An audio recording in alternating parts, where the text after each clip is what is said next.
Synthesis of low-cost catalyst NEO 111 force carbon dioxide hydrogenation into short-chain carboxylic acid.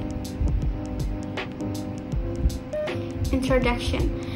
Mengurangi gas karbon dioksida dengan menjadikannya bahan kimia dan bahan bakar yang berharga dengan menggunakan gas hidrogen dapat mengurangi konsentrasi gas rumah kaca yang berkontribusi terhadap pemanasan global. Problem. Era kemakmuran produksi sumber energi dari bahan bakar fosil seperti batu bara, minyak bumi, dan gas alam pasti akan berakhir karena bahan bakar fosil tidak dapat diperbarui dan tidak ramah lingkungan. Karena bahan bakar fosil menghasilkan CO2 yang merupakan produk sampingan dari proses pembakaran. Lalu, apa sih yang dapat digunakan untuk alternatif lain tersebut? Penggunaan hidrogen sebagai sumber energi alternatif merupakan cara baru yang menjanjikan untuk menggantikan energi dari bahan bakar fosil. Karena hidrogen sendiri memiliki kelebihan seperti tersedianya hidrogen sangat melimpah, merupakan bahan bakar terbarukan, bersih, memiliki kepadatan energi tinggi, aman, dan juga merupakan sumber bahan bakar yang paling menonjol di masa depan.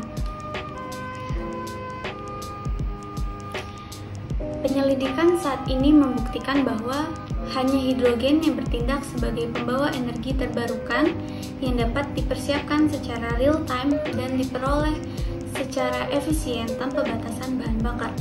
Hingga saat ini pula, banyak penelitian yang melaporkan berbagai teknik dan sumber daya untuk memproduksi hidrogen seperti sumber biologis, angin, termolisis, elektrolisis, dan pembelahan air, mereformasi bahan bakar fosil, senyawa hidrida logam, dan hidrida kimiawi seperti metana, metanol, dan asam format.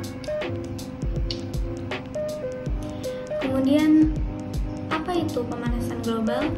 Pemanasan global merupakan isu penting yang dihadapi dunia saat ini. Selain itu, pemanasan global juga menjadi topik yang menarik saat ini karena telah berdampak terhadap lingkungan alam. Seperti yang kita ketahui, keberadaan CO2 di ruang angkasa telah menyebabkan pemanasan global.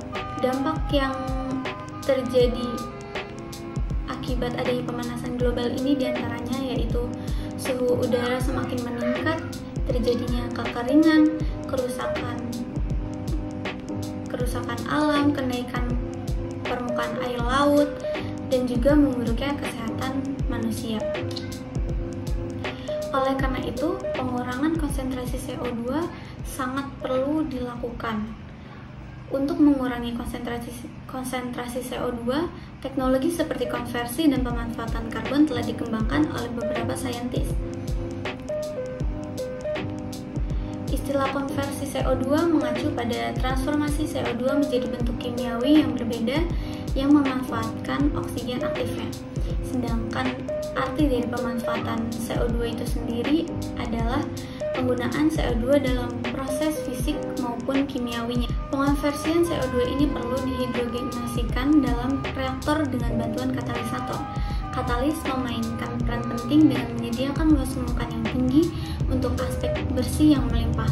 Katalis disiapkan menggunakan metode sintesis satu pot sederhana, yaitu metode fusi solid state, di mana prekursor dicampur secara fisik.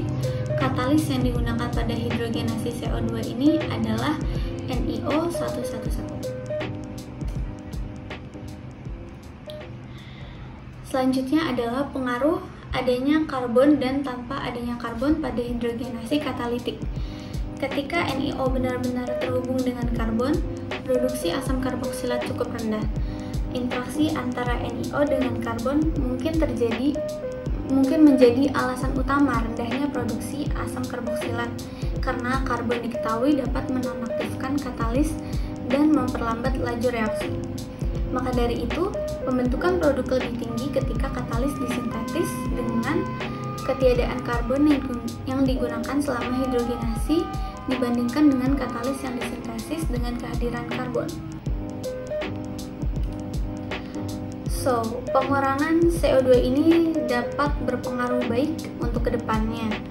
kita sebagai saintis masa depan harus mulai melakukan berbagai riset dan pengembangannya untuk pengurangan CO2 ini hingga ditemukannya hal paling efektif untuk diterapkan dan dapat mengurangi gas berbahaya CO2 tersebut.